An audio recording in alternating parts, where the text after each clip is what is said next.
LegalizeFreedom.com. Why are we here?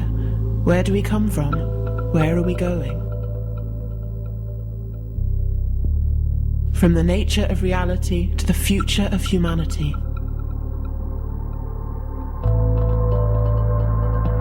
Beyond politics, poverty, and war.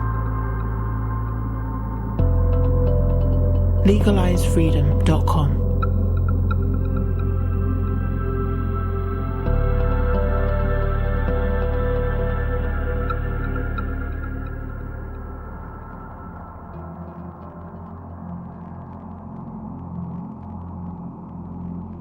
Greetings and welcome once again to LegalizeFreedom.com. I'm your host Greg Moffat and my guest today is Courtney Brown, who joins us to discuss the Farsight Institute's recent remote viewing project, Roswell Crash at Corona. If you're unfamiliar with remote viewing, we recommend that you first listen to our show, Remote Viewing, Consciousness and Reality, which you'll find linked on the webpage for this interview. In July 1947, an airborne object crashed at a ranch near Roswell, New Mexico, in the United States. Following intense initial interest in the object, which was rumoured to be a flying disc of unknown origin, the US military stated that it was merely a conventional weather balloon. Although interest in the incident persisted, it waned somewhat until the late 1970s, when ufologists began claiming that one or more alien spacecraft had crash-landed at Roswell and that the extraterrestrial occupants had been recovered by the military, who then engaged in a cover-up. Then, during the 1990s, the US military published two reports insisting that the true nature of the crashed object was in fact simply a nuclear test surveillance balloon. However, controversy still surrounds Roswell, with many researchers continuing to claim that the official story hides a much stranger and much more shocking secret. As well as looking at some of the results of Farsight's Roswell and Time Cross projects, we discuss the possible nature of alien spacecraft, space travel, and the warping of space-time itself. We ask whether the potentially interdimensional nature of extraterrestrial life could be linked to parallel realities that we cannot ordinarily perceive, and what quantum physics is currently suggesting about the true nature of reality. Keeping in mind the adage, science advances one funeral at a time, we also ask how our world might change if remote viewing was finally accepted by science, academia, and society at large. Hello and welcome, Courtney, and thank you so much for joining us once again on LegalizeFreedom.com. Hey Greg, I really enjoy doing your interviews, and I appreciate and I look forward to when you invite me on. Courtney, we've done many interviews together, but believe it or not, it was actually April 2016 was our last one, so where does the time go? Yeah, we've been busy. A lot has happened since then, and so you'll be interested to hear what's been going on.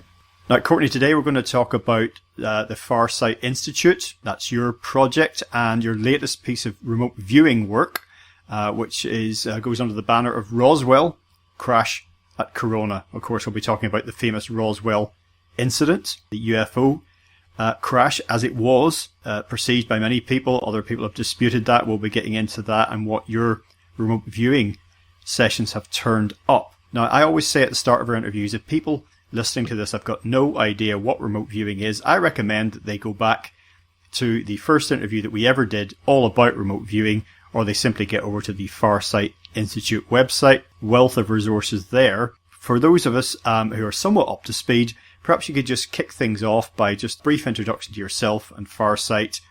Just a line or two about remote viewing for people who, as I say, are somewhat up to speed. And then we'll talk about the latest project and why you selected that. Great. Well, look, I'm, again, Courtney Brown, and I'm the director of the Farsight Institute, and we're the largest, biggest, whatever, most prestigious civilian venue for full public scientific projects involving remote viewing. Remote viewing is a mental perception. A lot of people in the early days thought of it in terms of psychic, but we don't use that anymore. It was developed, the original procedures were developed by the United States military and are still used by the United States military for espionage purposes. And the official first program was closed down in November 1995. And, they don't tell me what they're doing right now, but word is it's way bigger now than what they used to do. And the point is, we're a civilian institute. We have these huge public projects involving remote viewing in methodologies that are derivative of those original military procedures, which we consider primitive, but the ones we use now develop, because things develop over time. Just like an early rocket made out of gunpowder is primitive, but it still was a rocket and a shot, and the stuff we do now is much different, but it's derivative of those original military procedures. And those procedures are mental procedures that are done under totally blind conditions always, where remote viewers are told nothing other than there is a target and they're supposed to remote view it. And then after everything's done, and we do everything that we do on both paper and pen as well as video, then only after everything is sealed and certified and locked in, then we show what the results are. We tell the remote viewers what the target was supposed to be. A good example is what we do. We have an ongoing project at the Farsight Institute that's been going on for a year, and every month we have our remote viewers do remote viewing for the major news events for the following month. And at the end of the viewing month, we put these sessions, all on video, up on YouTube for everyone to see. And then we wait for the news, and we see what events actually happen. And we have not missed a single month. And the events have been highly unusual. For example, the Queen, you're in Britain, Greg, so the Queen of England was caught for the first time in her whole existence as Queen, walking through Buckingham Palace in the middle of the night and almost shot by her guard.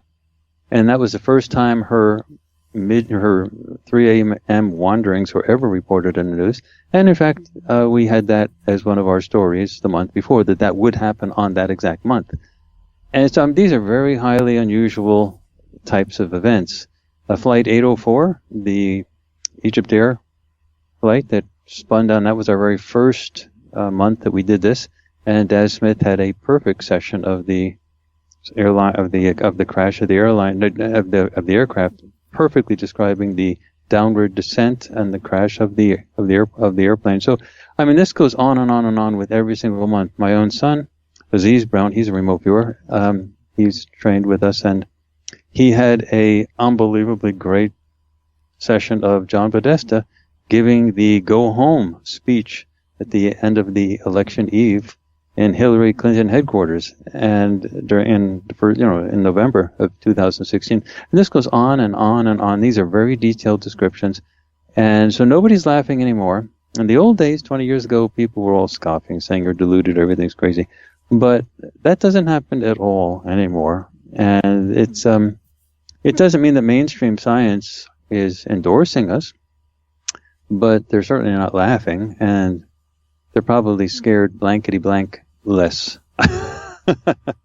Well, the strange thing, Courtney, about just briefly before we move on from my perspective is, looked at current developments in science, particularly cutting edge in quantum science. All of that is telling us in any event that something like remote viewing is eminently possible. Oh, absolutely. I was giving a talk in Lucerne, Switzerland, to a group of Nobel physicists, in fact. And one of the arguments that I was making is that there has to be a change in the way we understand quantum mechanics. You can't have quantum mechanics being in one realm and then a line of decoherence separating the classical macro big realm. Everything that we are is based on quantum mechanics. Everything that we are is based on the micro, on the small. You can't say that there's one set of rules for one place and another set of rules for another place. And like DeWitt said, just don't try to put them together. And one of the physicists looked at me on stage and said, "So you think you're talking about a generalization of quantum mechanics?" And I said, "Of course, there has to be a generalization of quantum mechanics." So you see, everything in the quantum realm that just exists as frequencies, energy buzzing around. That's all they've ever found. They've never found anything solid. No solid particles have ever been found. They talk about particles, but if you burrow into them, it's just frequencies, waves that enter into a state of superposition, and boom, they manifest as what we see as a particle. But no one's ever actually found anything solid. And so the macro realm, the large realm that we live in, has to be just frequency-based. There is no solid anything. And so this is an inescapable conclusion of the logic. And the physicist community knows that their position, that there's two realms, a micro and a macro, and they just don't talk to each other. They know that that's crazy, but they just don't have a way to conceptualize it and to incorporate it into their realm because they are so wedded to the classical realm that goes back to Newton and Einstein that they say this looks just too real. In fact, one famous physicist was asked this by one of his graduate students, and he said, "Why do I know this is real?" And he stubbed his toe, and he said, "Because that hurt. That's how come I know this is real. This is solid." So, I mean, they're living in a delusional state, but what can you do? I mean, if you look back, Greg, we'll get to our recent projects like the Roswell incident in just a second, but if you look back, it was only in 1995 that physicists / astronomers acknowledged that there was planets on other solar systems, because 1995, that was the first planet that was ever discovered. Now, if you talk to physicists, astronomers to this day, they'll lie to you. They'll say, "Oh, no, we always knew there were going to be planets out there." That's bull. They did not. They were arguing ferociously, top down, bottom to top. Very few astronomers were saying there's planets all over the place. They were arguing all over the place, in all major universities, everywhere, that there are no major planets, no planets around any star, not just in our galaxy, but in our universe. That the idea of forming a planet is such an unusual, so many things have to fit together to be perfect for a planet to form. It's very highly unusual that there are any other planets anywhere else, not just in the galaxy, but in the universe. And they were actually arguing this. This was taught in universities. They were arguing this on all major news outlets, wherever they were seen. That was the party line for astronomers up until 1995, when they discovered optical evidence for the first planet. Now, of course, we know there's planets being discovered twice a week these days. It's a ubiquitous type of situation, and now they're agreeing that there's planets absolutely everywhere. But they're not acknowledging that, in fact, they were living in not a state of delusion. They were living in a state of divinity. They were living in a state where they didn't want to acknowledge, for theological reasons actually, that there were planets everywhere, because then they'd have to face the idea that there's planets everywhere, there's life everywhere. Now, scientifically, they only had to say, the only tenable position is statistics, which is the mean. And they had only a sample of 1 at that time, which is a sample of just our solar system. And the sample of 1 simply says, well, we have a star, and around that star there was 9 major planets, meteors, asteroids, comets, junk galore all over the place. There is no the only thing they could say is, in the absence of any information, other information, the prediction is the mean. Mean average of 9 major planets, asteroids, comets, junk galore. That's the only thing they can say. There's no way in the world they could ever scientifically say that there were no major planets anywhere. So, they were still caught up in their own religious beliefs of believing that we're special, that we're the center of the universe. It was like back in the pre-Columbus days when they thought everything was, actually go back further than that. It was in the pre-Galileo and Copernicus days when they thought the Earth was the center and everything had to revolve around. So that was only just 1995, but you were alive, I was alive. Lots of my students at my university, my college, my university said a lot of them are they were born around 1995. So a lot of them were infants, but still alive at the time when this crazy state of thinking actually existed. So, when you go 50 years into the future, of course they're going to be talking about remote viewing in the major universities, but it's just not taught now. Okay, well, turning to the latest Farsight project, as I say, focusing on the Roswell incident. In the recorded introduction I've done, I've given a potted reminder to everyone about what Roswell was about, so we don't need to get into that here. We should just press on and talk about your work, remote viewing. Well, I should say that there are 2 major things that we do at the Farsight Institute. Besides putting up like training videos and our young people that are training, what we do is we do mysteries projects and we do time cross projects. Now, time cross project I already talked about, where it's a news show, but we put up the news a month in advance. But it is a news show. And so, like, we have the month of May going on right now. The last day of April, we put up our news show for May, so people could see what would be the major news events. And so far, it's been spectacular. I mean, Melina Hall, which is one of our remote viewers, had a spectacularly detailed and accurate description of Donald Trump giving the commencement exercise at the Coast Guard Academy that just happened this last week. So, I mean, that's what we do, and that goes up for free every week. I mean, every month. There's 2 or 3 videos on that every month that goes up, but the major news thing happens the last day of the month. And then we do mysteries. And the mysteries that you're talking about now is the Roswell UFO crash. In addition to that, we've also done Martin Luther King, Adolf Hitler, the JFK assassination, Phoenix Lights, aliens on Iapetus, Cydonia Mars, and the 9/11 project, as well as some others. So, but those are the major mysteries projects that we do. And the mysteries projects are different because with Time Cross, each viewer has only got one shot, one session at doing whatever happens, whatever they're getting for that news event that they're covering. But with mysteries projects, those viewers, those are different because someone knows me. I know the target because I create the projects, which is different from Time Cross because the targets are in the future, so nobody knows the targets.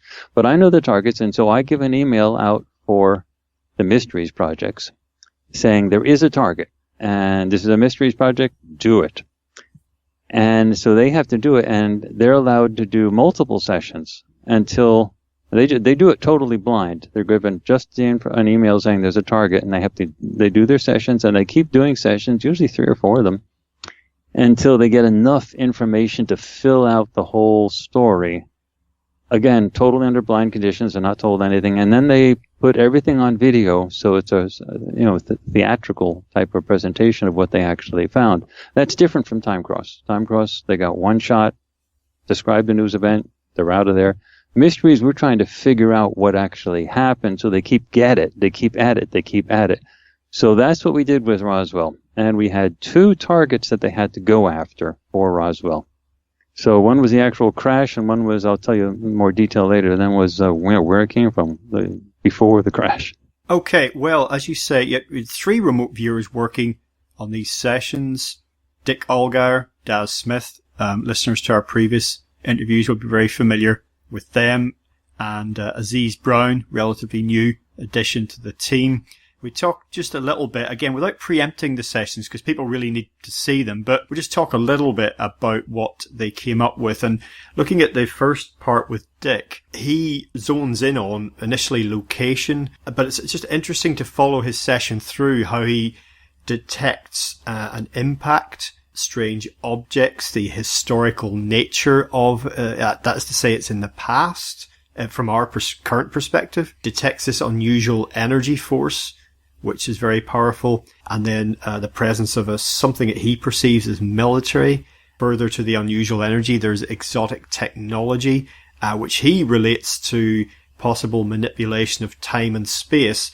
And ultimately, and this is something that comes up when I have talked with listeners sometimes or get feedback about interviews on remote viewing, at what point the remote viewers sometimes say, well, hang on a minute, I've been given a blind target, but suddenly it might dawn on them, not necessarily knowing what they're looking at, but perhaps guessing. And at the end of Dick's session, he does in fact go, Roswell. Could it be Roswell? So it's a really interesting process watching Dick go. I mean, Dick is really up there, isn't he? I mean, he's such a good, he's a media professional as well. And I think that adds a lot to his presentation of his remote viewing experiences. Yeah, actually all of our remote viewers are really of a different class than what you've seen before. For our young people, we call them our millennials. We've got 3 currently, Aziz Brown, who's in the Roswell Project, but also Melina Hall and Princess Renee. They've all had a minimum of 400 hours of one-on-one training. That's significantly more than a full-time college student has in terms of class time for a full year. So they have that's twice a week, all day, about 8 hours a day, twice a week, for 9 months, one-on-one training. I mean, that's enormous, a level of training for something like that. It exceeds what the people in the military got by a huge amount. I mean, it's really at a different level. So Dick is really great, but a lot of people have grown so used to Dick and Daz doing their sessions because they've been around for so long. They are taking time to get used to these new young people, but these new young people, such as Aziz and Princess and Milena, they're really up there on this at the same level. We wouldn't let them appear, but when Aziz does his session, he had something new to it. But Dick is unusual because he was a headline newscaster. He was the face of the news in Hawaii for 30 plus years.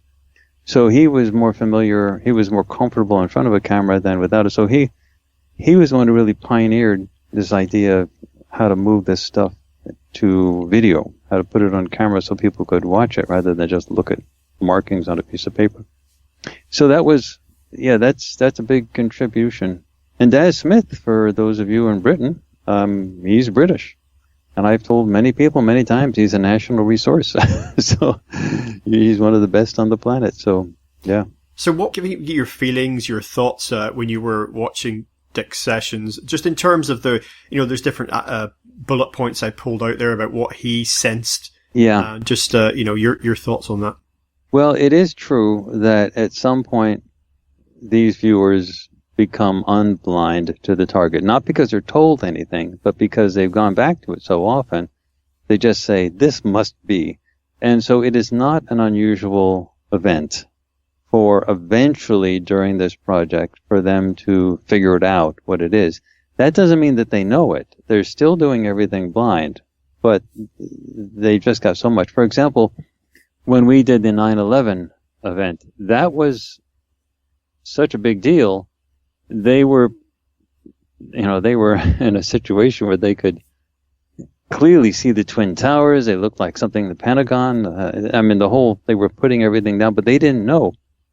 The night that they were told, Daz Smith and Dick Algar were told what the target was, they decided to have the target revealed in an email that I sent them, that they would open at the same time while on a Skype conversation. And in the meeting, they were recording it. Dick had not slept for over 2 days. Daz Smith was noticeably sweating. They had seen this thing. If they were saying, if we're wrong, if this isn't the target, then we're washed up. So it was literally drenching in terms of sweat and nervousness. Because they don't know the target, but they just get so much information, they're just assuming it. But it's not a level of certainty on the conscious level. Anyway, and also the 2 viewers, or the 3 viewers, or however many viewers we're having to work with for a particular project, they never communicate during the remote viewing phase. While they're actually doing the sessions, they're having no communication between them. So they did this all by themselves, alone in rooms, no communication, and they came up with identical stuff. And so with Roswell, this is really interesting because at some point, Dick said, and he does the same thing he does with all of this stuff. If it's not what this is, what I think it is, then I'm washed up. And he says, but this looks like Roswell, meaning he looked at it for so long, which tells you the level of quality that we have with these levels of remote viewing. So yeah, he got the approach of the craft. He got the impact. He saw himself flying over the stuff that we knew that was certifiable. Now, the certifiable stuff is very easy because it was New Mexico desert. Crash at Corona, that's an area about 75 miles northwest of Roswell. So they always call it the Roswell UFO crash, but it was actually closer to this postage stamp of a village called Roswell, called Corona. And it crashed there in that area. And so we know what the general terrain looks like. And we also, at Farsight, we don't give projects that are not verifiable. So in terms of Roswell, why could we say this was verifiable? Well, it took a long time for us to get to this. But first of all, the terrain itself was totally verifiable. The event, well, we had major publications. We had Stanton Friedman and Don Berliner do a major investigation on the crash of Corona. Okay, that was number one. And we had Jesse Marcel Jr., the son of Jesse Marcel, who was an officer who was at the scene at the actual site. And his son, Jesse Marcel Jr., was a medical doctor. He wrote a very detailed report of what his dad told him, what he found. So there was there. And we have other things like Chase Brandon, who was a 25-year-plus veteran of the CIA. He was the top CIA person in Hollywood, in California, for well over a decade. And basically, what happens is anytime you see a movie or TV show coming out of Hollywood, it's vetted by the CIA. That's why you don't get anything that's, you know how you get a lot of, internationally, you get a lot of, stuff that's not friendly to the CIA. For example, out of Hollywood, you get a lot of stuff that's against the Soviet Union, KGB, Russia, intelligence services elsewhere, but you never get a Hollywood show that's controversial or negative towards U.S. intelligence services. That's because every single production that comes out of Hollywood is vetted by the intelligence services. And Chase Brandon was the leading guy that vetted, those things, make sure things looked okay. And the Hollywood studios, they don't want to irritate the defense people because they get a lot of support. I mean, ever since going back to World War II, a lot of the movies that came out had strong defense support. You have to have props. You have to have ships. You had to have all types of stuff go on. And so there's a long cooperation with the Hollywood industry and the Hollywood industry and the military. And I'm not being negative or critical of this at all. I'm just saying this just exists. And so when you have Chase Brandon, a veteran of the CIA, saying he personally saw evidence of the Roswell thing, and in fact it was a crash, and that there were cadavers and things like that. And he said this on more than one interview. Then it's gone past the stage of whether or not it's verifiable. It doesn't mean that the mainstream news media are reporting it as what it is, but it's just way past the realm of, if you're a reasonable person, this is reasonably a real event. So, it became a verifiable event, meaning we don't have to wait for the entire planet, every human being on the planet, to agree that something's real. As long as there's enough evidence from very certifiable, from very, respected sources that something exists, then we can go after it and then find out what actually did happen. For example, 9/11. It existed. It did happen. There was the World Trade Center bombings. There was no question. But the story of what actually happened, we were free to do it. But if, we couldn't go after 9/11 if no one on the whole planet ever saw it. I mean, we had to actually see it. Well, there's enough evidence similarly with Roswell that it's not controversial among, if you look at the actual people who have talked about it and written about it and stated on record, and you look at their credentials and what actually happens, it's not. And you also have to include Philip Corso, who wrote Day After Roswell. There's some controversy about that book, but the book has, he was a colonel, and it was never refuted by the U.S. military. So, here you have a colonel writing a book about it. You have Chase Brandon of the CIA. Then you have Jesse Marcel. And then you have civilian investigators, Stanton Friedman and John Berliner. It's just way past the realm of, is it real? So we knew the crash actually happened, and we knew the train that it happened in. So the purpose of us doing the remote viewing then is to fill in the details. So we now have more information on the Roswell event than anybody has ever had before. And we not only did the Roswell event itself, the first target was to remote view the Roswell UFO crash. And they were supposed to receive all aspects of the event, including the object involved in the event, immediately prior to the incident and that caused the crash, as well as the actual crash itself and the aftermath. So we got all that. But in the second part of the video, we go after the second target, and that's what we call origins. Yeah, sorry to cut across you there. I was simply going to say, that's absolutely what you do. I was just I mentioned some of the things that Dick drew out in his sessions, and I was just going to add to that. Again, for people who are going to check this out, give them a flavour of it before we consider the second half. I mean, in Daz's sessions, he again picked up on essentially what was alien craft. I mean, when he began his session, he didn't know what he was doing, but that, to you and I looking on, knowing what the target was, that's when he emerged. He again picked up on temporal and spatial disruption happening, the existence of life, the historical nature of the events, a strong emotional energy, which is something that seems to really come across in remote viewing, whether it's some kind of physical force, but particularly emotion seems to be something that ripples across time and space. And there was also something that Daz referred to as esoteric energy. Again, perhaps talking about what Dick had referred to as exotic energy. And Daz picked up on death, actually, of course, because there was a crash here, and you mentioned cadavers, of course. And Aziz, his session was somewhat differently focused, but he picked up on, I think the main thing to draw out from his was the important top level people and some kind of military involvement and some kind of key decision making, some kind of going on, some kind of crucial meetings, something really important being decided. And all of that, of course, when you stand back with the knowledge that you and I had that they didn't have at the time, that this was in fact Roswell, it makes sense of, well, not the official narrative, because of course we know what, if you go and look up Roswell on Wikipedia, what's there. Oh yeah, they say weather balloons and stuff like that. Yeah, but Aziz also got a very clear description, the clearest of all of them, of what happened inside the craft, moment by moment inside the craft when it crashed.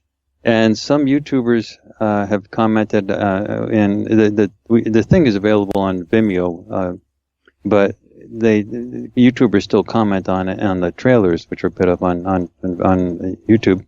That some of them have said that was the first time they really understood why it's important to need a seatbelt. And so the aliens in the craft, they have some type of gravitational system that doesn't need, they can walk around inside the craft. They don't use seatbelts.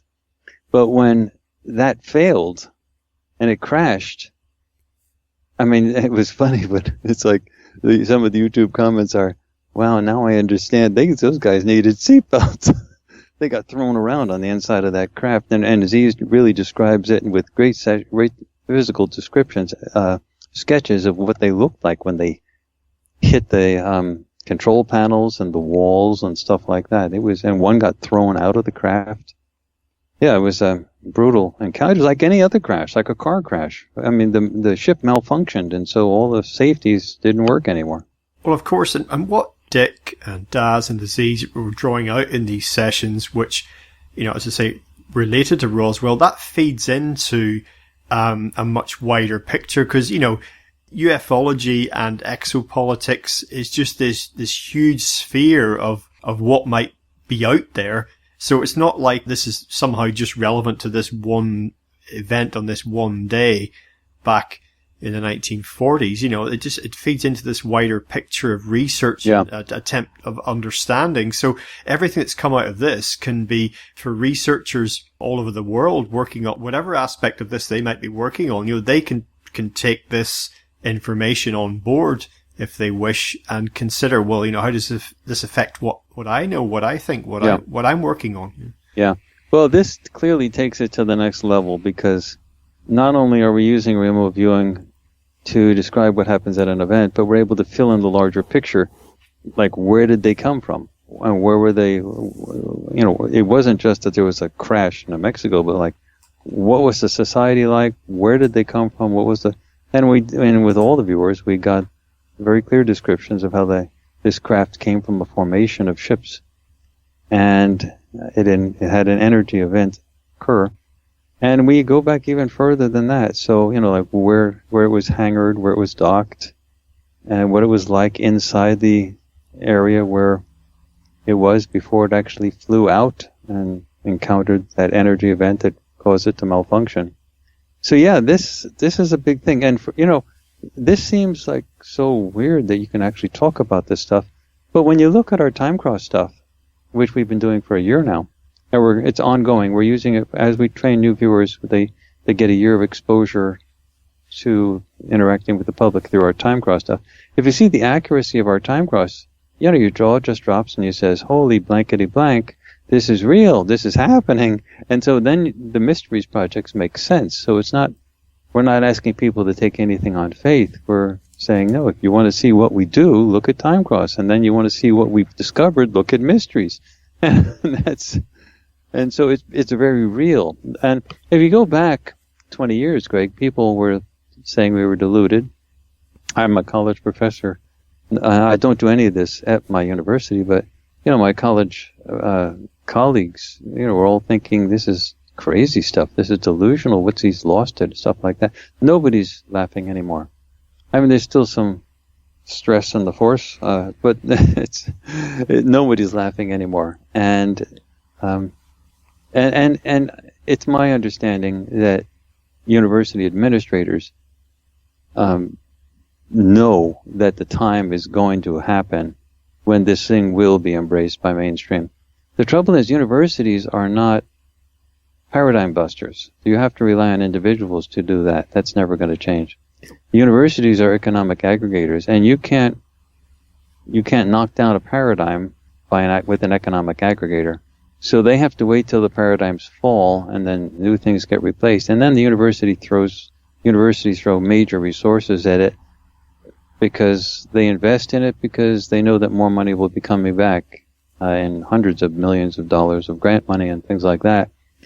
But the paradigms have to fall first. So university administrators are both silent and waiting.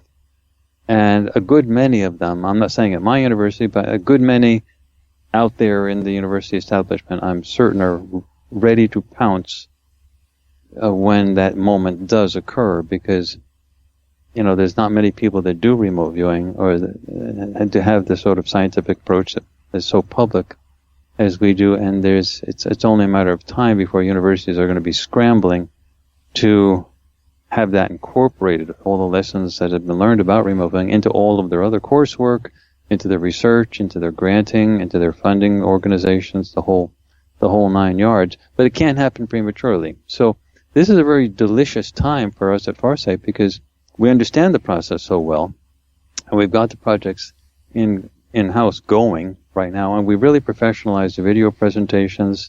We really professionalized how we do things. It's ready for prime time, and so this is a very fun time for us to be doing this.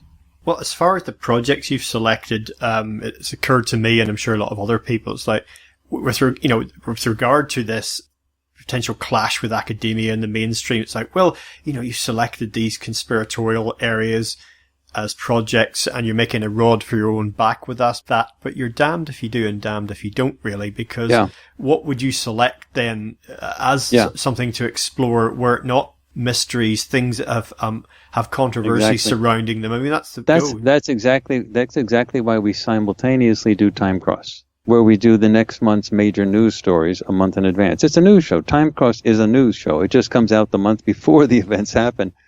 But we know, what's going to be hitting the following month. And so that's why we do it. We do that to sort of supplement these mysteries. And you're right, the mysteries are things that we want to know about. And so we have to pick up stuff. And to say it's conspiratorial is very common. That was invented during the JFK assassination. It was invented by the intelligence services to basically ridicule anyone who asked questions about the JFK assassination. So they said, "Oh, you're involved in conspiracies. You're a conspiracy theorist." So that's been sort of a party line that's been used.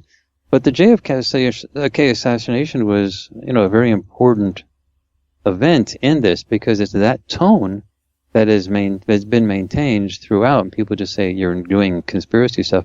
But the Time Cross stuff, that's why we merge two things together. Time Cross is not conspiracies.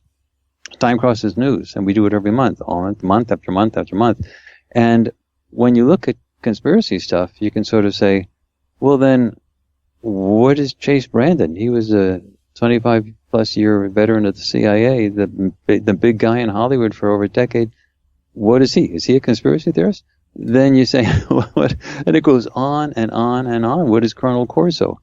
It was never refuted by the military, his book. So at some point in time, you sort of say, everything that happens in the world is a conspiracy. All you need is one plus number of people, just more than one, to decide to do something, and you have a conspiracy. And so by laughing at something and saying, it's conspiracy, it's ridiculous, because everything is a conspiracy. There is nothing that happens as a sole perpetrator. That's the oddball event that occurs. Almost everything else that occurs in the world is a conspiracy of some type, where people, for example, now there's a big story that's going on for months and months and months about the so-called Russian hacking of the U.S. elections. Well, of course that was a conspiracy. Are you going to say that the conspiracy theorists, you should debunk it? Like it's because I just call it, like throwing a swear word at it? It's conspiracy theory. Nobody could have hacked those DNC, Democratic National Committee servers. Nobody could have hacked them by themselves. It has to have been a group. There's a lot of hacking that went on. So, of course, it was a conspiracy. Everything is a conspiracy. Well, talking about part 2 of the Roswell project, Origins, I bullet pointed a few of the aspects in the first section of what the sessions drew out. I'll just do the same again for the second bit. Sure. It gives listeners a flavour of what they can expect, what the sessions get into. I mean, Dick's session, for example, on Origins, he identifies what looks like a classic flying saucer type craft. I think it's interesting to consider that in itself, why a lot of people kind of chortle at the idea of the flight as if it would really look like that. And yet it's, that goes back to some of the Nazi black projects that they were working on, different types of craft, during the latter half of the Second World War. This could actually be a very, very good form of flying machine to actually come up with. But Dick goes back to that. He comes up with the existence of a hangar. Interestingly for me, as a video game fan back in the 80s, he actually gets into what basically look like hyperspace jumps as a way of traveling around, from galaxy to galaxy. Energy weapons, 3D printing of nanotechnology is one thing that Dick comments on. He's sort of trying to interpret what he's experiencing in his remote viewing. Daz, for example, now his session on Origins was interesting to me because it reminded me how often when, in remote viewing, but other sources as well, when they've considered the possibility of life off planet and its interactions potentially with humans, that words that come up again and again are a sort of a coldness, austerity about the forms of life that have been experienced in whatever realm, a kind of a functionality about the alien species, a scientific nature of what they are doing, a military aspect as well, not talking about from the Earth now, but from the alien presence. And Daz also gets into what you and I, looking at the session, would go, hang on, this is Area 51 in Nevada, but it takes him a while to work around to perhaps this realization in his own mind. And interestingly, Area 51 was only actually acknowledged for the first time by the CIA in 2013. I didn't know that until recently. That's amazing in itself. President Obama was the first U.S. president ever to publicly acknowledge that it exists. Exactly. And just as Dick got into the idea or the presence of what he perceived to be a hangar, or what to us looking on would seem like a hangar, so Daz detects a bunker and sort of an Iron Mountain type thing. Whether it's to keep something out or keep something in is another matter. And then Aziz, his origin session, again, a lot of detail about the inside of a craft. And what I said before, that the flying saucer form is almost like a cliche in ufology and exopolitics, and Aziz gets into what appear to be greys, as they're commonly known in the terminology. Just to round all of that off, watching the end of the sessions by Aziz there, I got to myself thinking about the possibility, and I'm sure you've come across this idea before, in terms of perceiving this form of alien life that may have played a part in Roswell or any other recorded incidents, past, present, or future. Are they somehow interdimensional? Have they always been here? Is that part of our issue with perceiving them in a five-sense materialistic scientific way? Is that one of the reasons why we struggle with this? So no, it's great. Those are the thoughts that your listeners are going through right now. You're really following along the train of thought that just has to go there. The whole idea of these, well, let's start with the cliche of the saucer. Yeah, it is sort of a cliche saucer, but that doesn't mean it's real. That's a very convenient shape of a craft that doesn't have to rely on aerodynamics. So if you're going to build a fast-moving spacecraft that enters atmospheres and can go in any direction just by going in a different direction, a saucer shape really makes sense. If you look at our jets can only go in one direction, forward. Well, if you're not, and that's because we're using aerodynamics, we're using wings and things, we float in the air, and we're using the air to keep the ship up. So the flow of the air is important for our aircraft. If that becomes irrelevant, if it's a different form of propulsion, then wings are really in the way, because then you'd have to physically turn the craft 90 degrees in order to make a right-hand turn.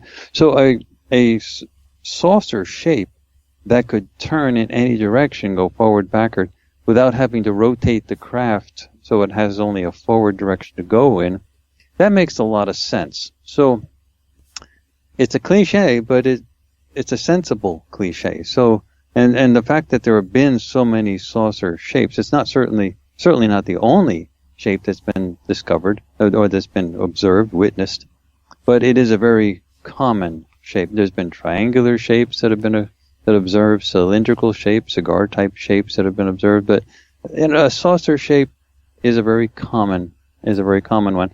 And then with regard to civilizations or groups, we do have lots of reports, and including some of our remote viewing reports, of aliens with other aliens. So it's sort of Star Wars type of setting where you're in the bar on the original Star Wars. I think it's The New Hope or whatever. The episode 4, which is the first episode that ever came out with the Luke Skywalker. So when he was in the bar with Obi-Wan Kenobi, and you had all these aliens. So yeah, we do have situations where aliens are interacting, but it seems to be most common that the aliens come from a homogeneous place in the first place. So they may interact on a ship, but they really like their own kind, and they stay together with their own kind. That seems to be the predominant way. And they seem to come from a place that's relatively homogeneous. That's very unlike Earth. Earth has all these different races, all these different types of people, different belief systems. This is a melting pot like probably doesn't exist anywhere else in the galaxy. That's my thought. If you're talking about extremes, I would assume Earth is an extreme. And you do have, obviously, interdimensional travel in order to get here, because you can't do light speed limitations, relativistic light speed limitations to get here. I mean, just between Alpha Centauri and Earth, you're talking 4-point-something light years away. So that can't be the way they get here. They can't have it light speed limitations. But and that's a big problem with physicists, because that's one of the canons of physics that is taught at universities everywhere. There is a light speed limitation, and nothing violates that. But it's stupid. It's a belief system. It's like a religious belief system. They have a set of ideas that are built on them like a house of cards, and if one goes and the others go, so they keep holding them all together. There is, within the relativistic framework of the classical realm, there is a light speed limitation within that framework. But that doesn't mean that's how they get here. Again, they've never, ever discovered anything physical. Everything is energy of some sort. And things become real as we see them when they have a certain quantum signature or a frequency, average quantum frequency. And when you change that sort of average frequency, it doesn't exist in our realm. For example, if you have certain frequencies that are very different from each other, they don't merge, they don't interact very well. For example, if you go to a piano and you hit middle C, and then you hit the B that's right next to it, you'll see a wah, wah, wah, wah, wah. It's called the beat frequency between the two frequencies. The two frequencies are interacting and causing interference, both constructive and destructive interference. But if you hit the middle C and then you hit a B that's on the high end of an 81 key keyboard, a very high B, you don't hear the beat frequency. You don't hear the interaction. There is still some destructive and constructive interference, but it's nothing to write home about. There's essentially no interference that's noticeable. So when the frequencies are very far apart or very different from each other, they don't interact with each other. They're sort of they're invisible to each other. So if you have something that you're seeing and everything is made up of frequencies, all those frequencies have to have a compatible set of frequencies that merge, that combine in a state of superposition in order for us to see it. You change that and call that sort of average set, sort of the quantum signature. You change that and things become invisible. So basically, the bottom line is, if you have some ship that is on the, light years away from where we are now, and you have a way to change the frequency set for that area around the ship so that it matches the frequency set for the area here around Earth, boom, you're here. It happens quickly. Now, there can be a desire to do it a little bit more slowly, so it may take, and there may be, craft that take a week to go many light years. There can be some time involved in terms of the internal experience, because you don't want to wrench things so much that it destroys the craft. You have to hold everything together enough, so it has to be some. So you can't blink from one set of frequencies to another. You can only slide from a set of frequencies. You can't make an abrupt boom boom. You have to slide. So the question is, how long do you take to slide? Well, it's certainly not limited by light speed limitations, because all you're doing is adjusting frequencies. And if you look at the physical evidence of these ships, when those ships get anywhere close to human crafts, our human crafts, break. Cars stop, lights go out, stuff like that, meaning there's such a strong electromagnetic interference coming from those spacecraft that it affects our stuff.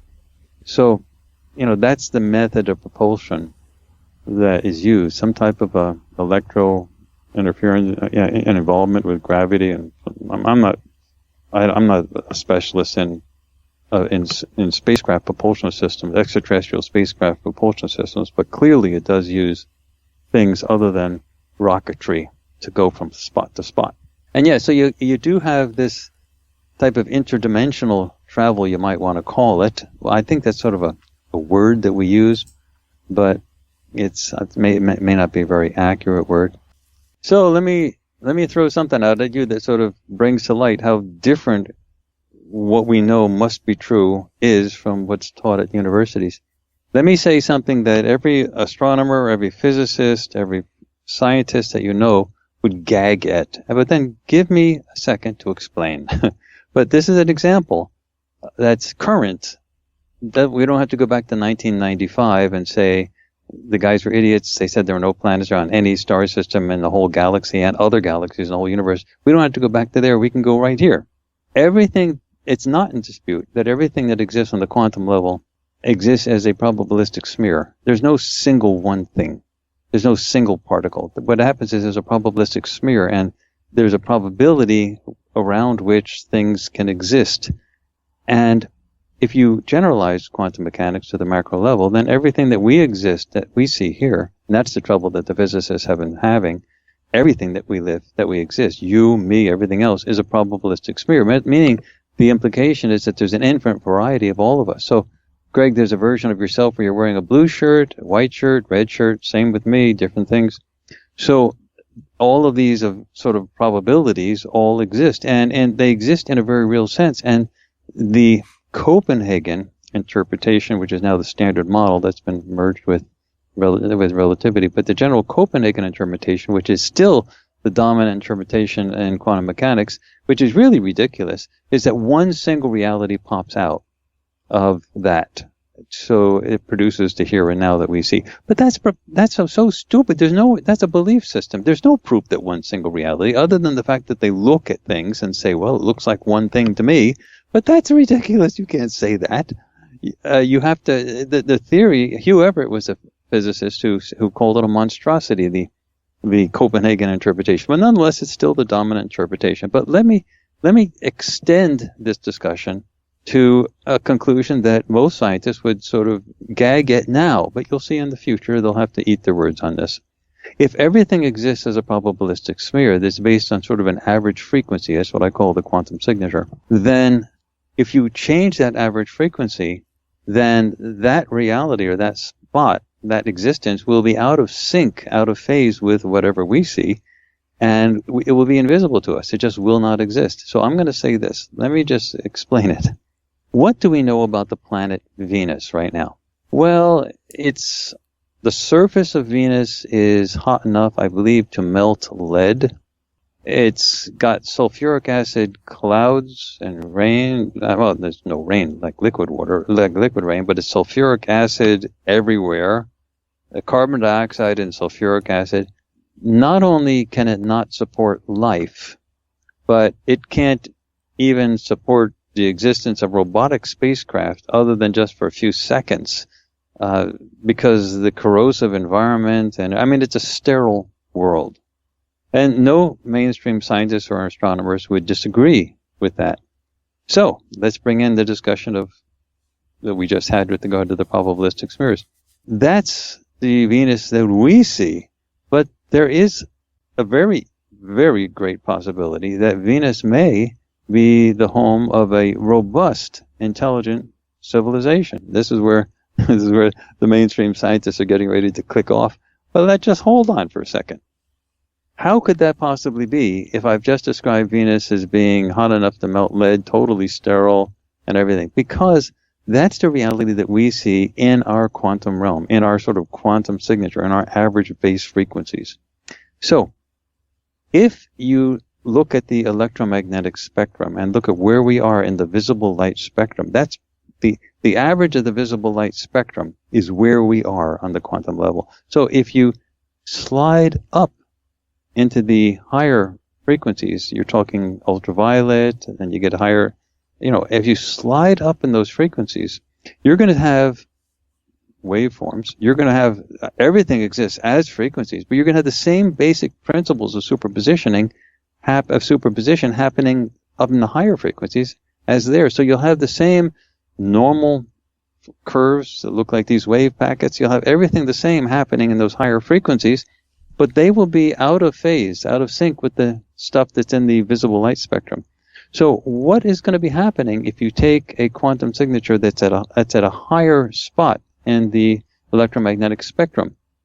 Well, what's going to be dropping off? Well, in our realm, in the visible light spectrum, in our realm, what are the frequencies that interact with us? Well, we've got all the reds and all the heats. That's where all the red and the heat come from. The infrared, all that heat is on the lower end of the visible spectrum. That's where the reds are. If you slide your average frequency up, then all that's gone. All of that drops off, and you go above the blues, you're into the ultraviolets.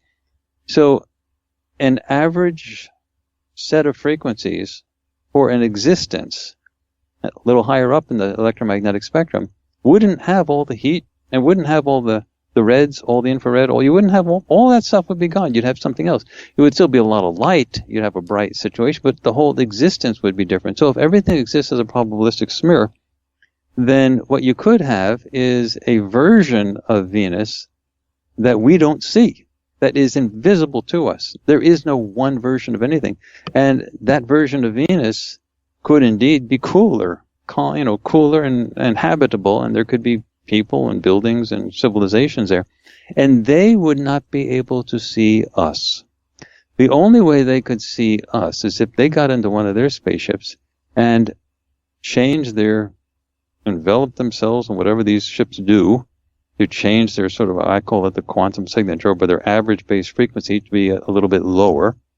And then boom, the Earth that we see would become visible to them, and then we would be able to see them.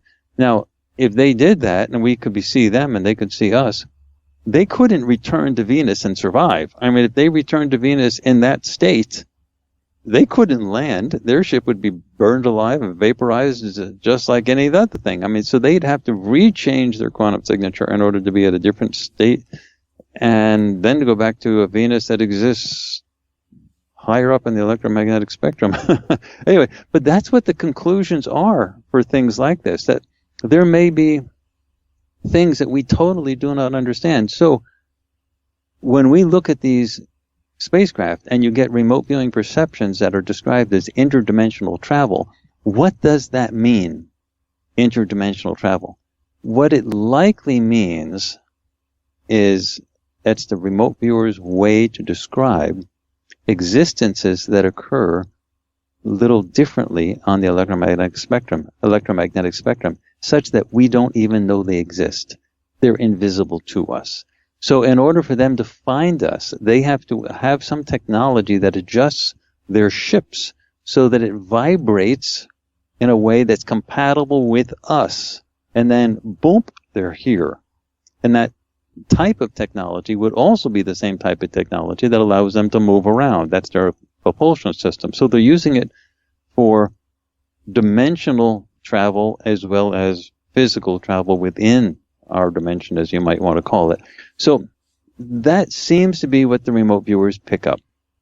They seem to be picking up, and using words like interdimensional travel, existences that occur at different set points in the electromagnetic spectrum that to us would be invisible to us, but indeed real civilizations exist there. So you don't have just civilizations that exist in our sort of average base frequency or quantum signature. You have them appearing all over the place, and then you have travel up and down that electromagnetic spectrum, up and down that sort of total collection of frequencies, as well as horizontally within a set frequency. So in the Earth set frequency that you and I see, there's travel within that. So they can go from Earth as we see it, and we notice them, and they travel to the moon, and they travel to Mars, and the ship like that. But then they can also travel what we would call interdimensionally, which is a shift their base frequency or their quantum signature, and then they would not be visible to us. And that seems to be what people see. They see ships that are existing in one sense, just like there. They can see them and then blink, they're gone. And they say, where did they go? And that seems to be a very common phenomenon. Some people might want to call it cloaking technology. That's probably a nice way to call it. Their interesting aspect, the most interesting aspect to me, is that they seem to have mastered a technology that allows them to do this without ripping themselves apart. That's the most amazing thing. Because when you change the quantum signature, you change the base frequency, you've got to be able to keep everything in the ship, including the people, alive. When you're changing their fundamental way of vibrating on a quantum level, that's a trick. That concludes part 1 of our interview. Be sure to tune in next week for part 2. If you enjoyed the show, check out the website, which is legalizefreedom.com. That's legalize-freedom.com, where you'll find an archive of programs offering alternative views on a wide range of topics, including politics and economics, energy and environment, culture, spirituality, history, and the nature of reality. Until next time, I'm Greg Moffat, and you've been listening to legalizefreedom.com.